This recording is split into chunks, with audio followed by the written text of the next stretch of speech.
خان بابا پښتنو له چاله پکار دي چې ووټ ورکړي؟ مطلب پښتنو له چا ته ووټ ورکول پکار دي؟ زما په خیال په دې وخت کې د دې وخت مطابق چې کوم حالات د پښتني خاورې دي، د پښتون قوم دي او د پښتني معاشري دي، په پښتنه خاوره د پښتو او د پښتون د اولنی حق دي، نو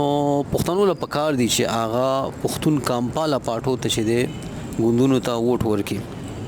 دا د دې وخت ضرورت دی. داسې نه یم چې 15 کاله پس څه حالات وي هغه بیا د هغه حالاتو مطابق قتل پکار دي که نه، خو په دې وخت کې چې دی نو پښتنو ته چې دی هغه د یو کلک نیشنلزم ضرورت دی. نو که غواړي چې یاره په پښتنه خاوره د پښتون د اولني حق دپاره څه ناڅه ګامونه پورته شي، تر څه ناڅه حده پورې خو به داسې چې هغه چې څوک ډېرې چغې وباسي خو څه ناڅه خو به وکړي.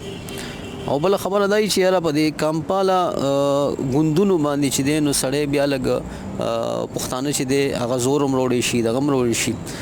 نو کامپاله پښتنو ته زما په خیال چې په دې وخت کې د 15 کاله پس خبره نه کوم، په دې وخت کې چې دی نو هغه ووټ ورکول پکار دي. پاتې شو خبره چې دی نو ولې ورکول پکار دي، او وجوهات دا دي چې یاره مونږ چې هر څه دي پریشر راوړی شو، تنقید کولی شو په ښه ډول دغه سره، ځکه چې تا یو د هغې نوم اخیستی دی، دغه د پښتو نوم اخلي، پښتونولۍ نوم اخلي، د پښتون د وسایلو یا دغه ذکر کې، نو هغه بیا په پښتنه خاوره د پښتون اولنی حق طرف ته د هغې غږ طرف ته راوړل اسان شي بیا لږ. نو خپلو کې به چې دی په یو بل چې دی هغه تنقید هم کوو او پریشر به هم راوړو، بغیر د دې نه کېږي. او دا د هغوی دپاره ضروري هم وي، ځکه چې یو خو د سیاسي مشرانو چې دی نو هغه لاره راویښول پکار دي، بل هغوی هم بیا په پارلمان کې ویلی شي چې یاره په ما باندې پریشر دی، نو دا کار ضروری دی. نو زما په خیال چې په دې وخت کې زه د دې وخت خبره کوم، بیا به ووایم چې یاره په 15 کاله راتلونکي خبره نه کوم، په دې وخت کې چې دی که دا الیکشن دی او که دا روان چې دی هغه دغه پارلماني الیکشن دی، نو کامپاله پښتنو ته چې دی نو دغه ووټ ورکول پکار دي. او دا اوس چې کوم ووټ دی د بلدیاتي چې ورته وایي، نو دا خو علاقایي دغه دي، هغه بیا پښتنو ته او د علاقې خلکو ته پکار دي چې یاره کم تکړه کس دی هغه سیاته منډه والی شي، دغه والی شي که نه، داسې نه چې په لش پش پسې لاړ شي. نو زما په خیال چې قتل غواړي او د خپلې هغه د چې لږ ډېر هم پوهېږي نو په دې باندې چې دی دغه پکار دی، او خاص کر پارلماني ووټونو کې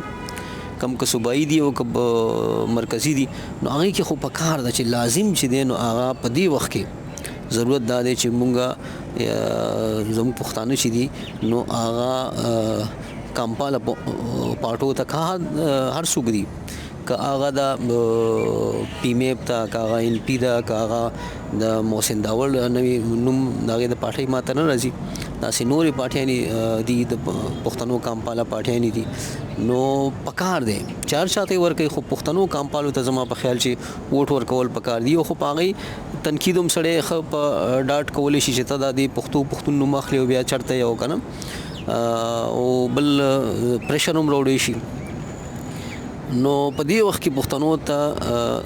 د کلک نیشنلزم چونکې ضرورت دی او په پښتنه خاوره د پښتون د اولني حق ضرورت دی، نو کامپاله پښتانه که لاړ شي دغه ته پارلمان ته نور څه ناڅه خو به وکړي، او په هغې سړی تنقید هم ښه په جار کولی شي، پریشر هم پرې راوړی شي. نو تنقید به کوو، پریشر به راوړو، خو نور پکار دی چې لږه ډېره مرسته هم وشي د دې خلکو سره. نو خو زه دا د دې وخت خبره کوم، لکه د دې